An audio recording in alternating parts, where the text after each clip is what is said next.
وبركاته. وعليكم السلام ورحمة الله. أعوذ بالله من الشيطان الرجيم. بسم الله الرحمن الرحيم. فاسألوا أهل الذكر إن كنتم لا تعلمون. صدق الله مولانا العظيم وصدق رسوله النبي الحبيب الكريم. قال النبي صلى الله تعالى عليه وسلم: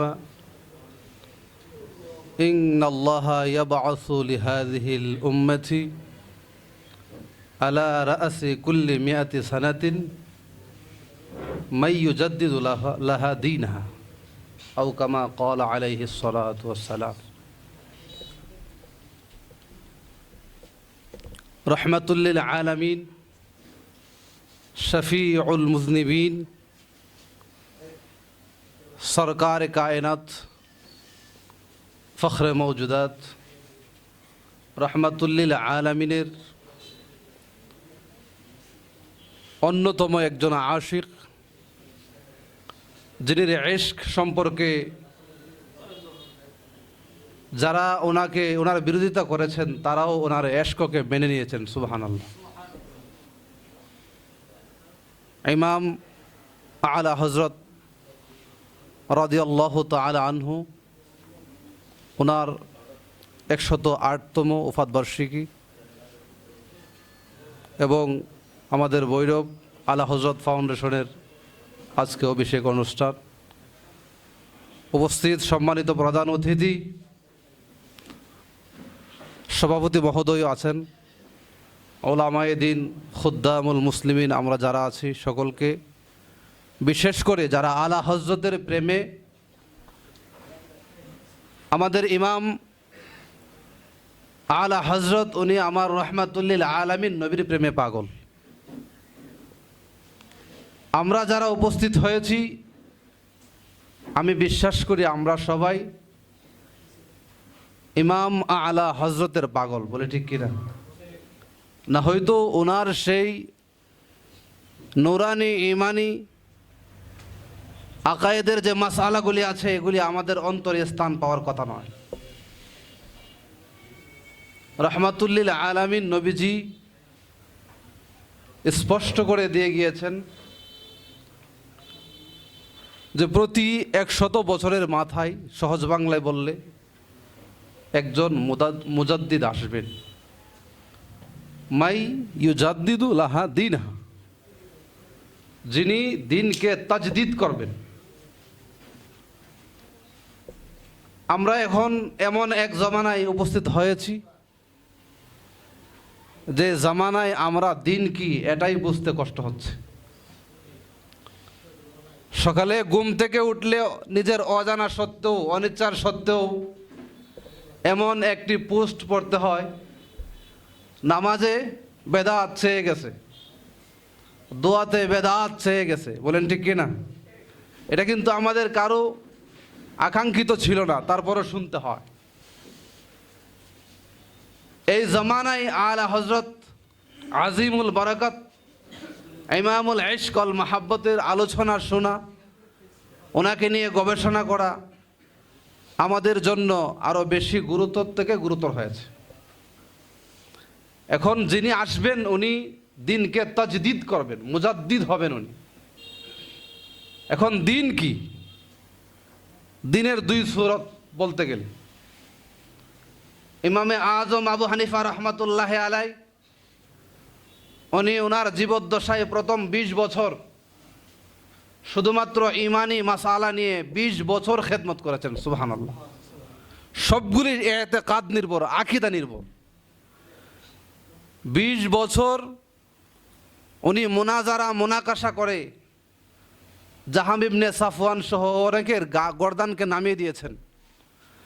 তারপরে উনি মুসলিম উম্মার জন্য কিয়ামত পর্যন্ত কি সম্পদ রেখে দেওয়া যায় এই গবেষণায় বসে আপনাকে আমাকে 40,000 মাসালা উপহার দিয়েছেন। রহমাতুল্লিল আলামিন নবীর সঠিক ওয়ারেস যিনি হবেন, উনি তো দিনকে ঠিক রাখার জন্য সব কিছু করবেন। তো দিনের মূল তো ঈমান, আমল তো দিনের মূল নয়।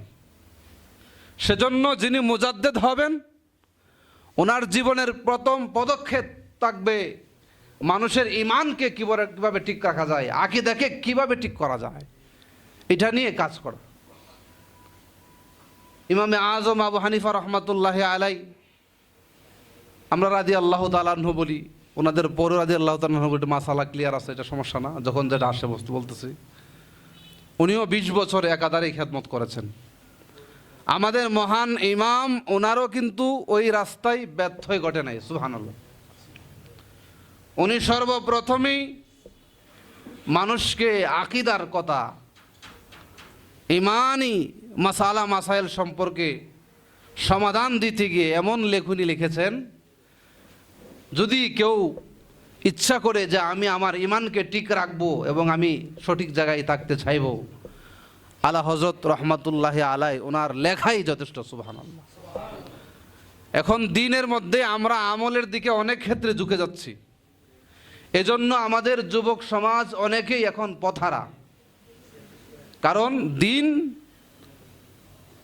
এটা আকীদা নির্ভর, ঈমান নির্ভর বিষয়। আমল থাকতেই হবে, আমল লাগবে, এটা বাহ্যিক জিনিস, কিন্তু যদি ঈমান ঠিক না থাকে, আপনার আকীদা ঠিক না থাকে, তাহলে তো আপনার এটা দিনে থাকা যাবে না। ইমাম আবু হানিফা রহমাতুল্লাহি আলাই উনি কিতাব লিখেছেন আল ফিকহুল আকবার। উনি অন্য কোনো কিতাবের নাম তো আর ফিকহুল আকবার দেয় নাই, আল ফিকহুল আকবার দেয় নাই। যেই কিতাবের মধ্যে শুধুমাত্র ঈমান আকীদার মাসাইল ভরপুর, সেই কিতাবকে উনি নাম দিয়েছেন আল ফিকহুল আকবার। উনি এই নামের মধ্যে বুঝিয়ে গিয়েছেন সারা মুসলিম উম্মাকে যে ফিকহা দুই রকম, যেটা ঈমানের সাথে সম্পৃক্ত, সরাসরি আকীদার মাসালার সাথে সম্পৃক্ত, এটা হলো আল ফিকহুল আকবার। আর এই নামকরণ করে বাকি আমল সম্পর্কিত যত ফিকহা আছে, মাসালা আছে, এগুলি করে নাম করার প্রয়োজন পড়েন না। অটোমেটিক বোঝা গেছে যে শুধুমাত্র ঈমানকে যেই ফিকহা মডিফাই করে, ওই ঈমানের আলোচনা যেই ফিকহার মধ্যে আছে, এটাই আল ফিকহুল আকবার হওয়ার যোগ্য। সেজন্য যদি ফিকহুল আকবর ঠিক না থাকে, ফিকহুল আসগর ঠিক থাকবেন। এজন্য উনি সেই কিতাব লেখে আমাদের সকলকে একটা মেসেজ দিয়ে গেছেন, যদি ঈমান ঠিক রাখতে চাও, আল ফিকহুল আকবার পড়ে না। এজন্যই তো উনি সকল ইমামদের ইমাম। ওনার জীবনের হাইসিয়ত, খুসুসিয়ত ওনার চলনে বলনে লিখনিতে সব জায়গায় বিরাজমান ছিল। ইমামে এশক মোহাব্বত, উনিও তো সারা জীবন এই কাজই করে গেছেন।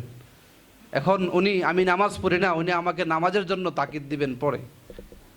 নামাজের ভিতরে নবীকে খেয়াল করার চাইতে গরু গাদা খেয়াল করার শ্রেয়। ওই মাসালা আগে উনি রদ করেছেন, তারপরে উনি ফতোয়ায়ে রেজবিয়া রেখেছেন।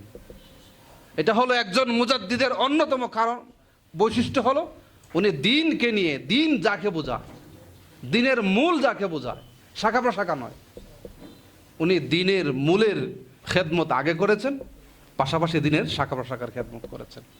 ইমামে আজম উনি ওনার সেই কাসিদায়ে নবী প্রেম যেই করে উনি উদ্গীরণ করেছেন, সুন্দর করে বলেছেন, ওয়াল্লাহি ইয়া ইয়াসিন মিসলুকা লাম ইয়াকুন ফিল আলামিন। সুবহানাল্লাহ।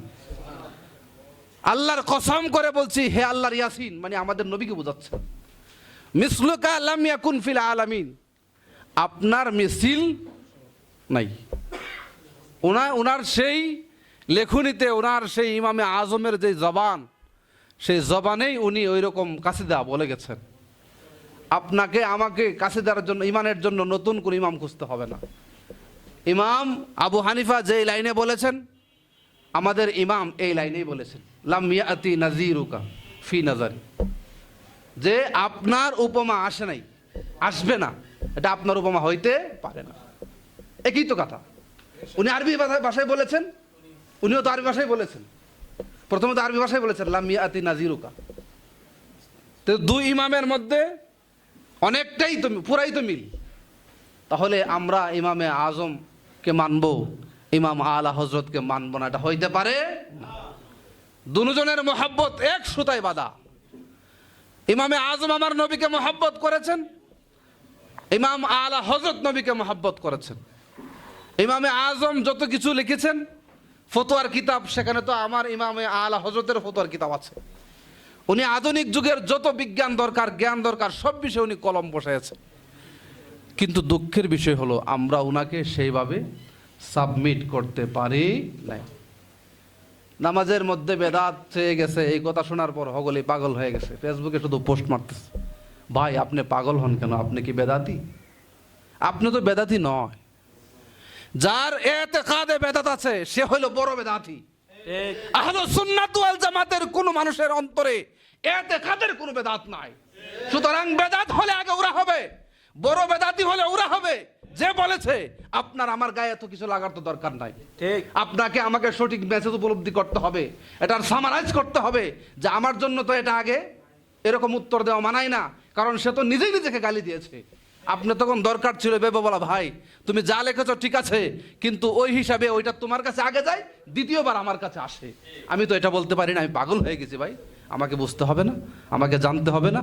আমি আহলুস সুন্নাত ওয়াল জামাতের মর্দে মুজাহিদ হতে গেলে, আমাকে ইমামে আলা হজরতের শাগরেদ হতে গেলে, শাগরেদের শাগরেদের শাগরেদ হতে গেলে আমাকে ব্রেইন লাগবে, দিমাগ লাগবে, সব কিছু লাগবে। সমস্যা শেষ। আপনি আমি সব কিছুই বুঝি, কিন্তু আপনার আমার ইমামকে কিভাবে মানুষের সামনে পৌঁছানো যায় এটা বুঝি না। বুঝি আমরা? আপনি দেখবেন রাস্তার মোড়ে মোড়ে আছে জামিয়া কাসেমিয়া, সবাই ছিলেন তো? জি। রাস্তার মোড়ে মোড়ে জামিয়া কাসেমিয়া। কোথায় আপনার জামিয়া ইমাম আলা হজরত আছে? বলেন, আমরা কি দিতে পেরেছি?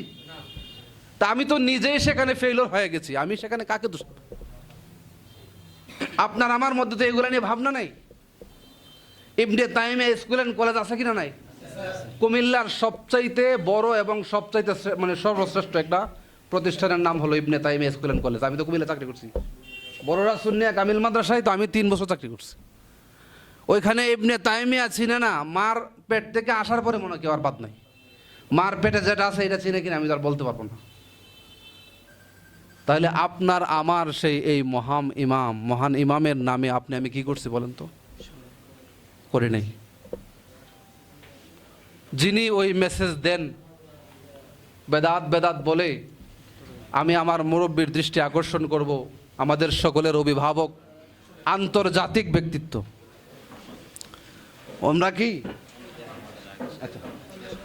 আমরা কি আমাদের যে মেসেজ, সেই মেসেজকে আমরা ওই জায়গায় পৌঁছাতে পারছি?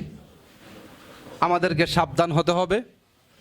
আমাদের সেই দাওয়াতি কার্যক্রমের মধ্যে আরও দায়িত্বশীল হওয়ার কতটুকু প্রয়োজন আছে।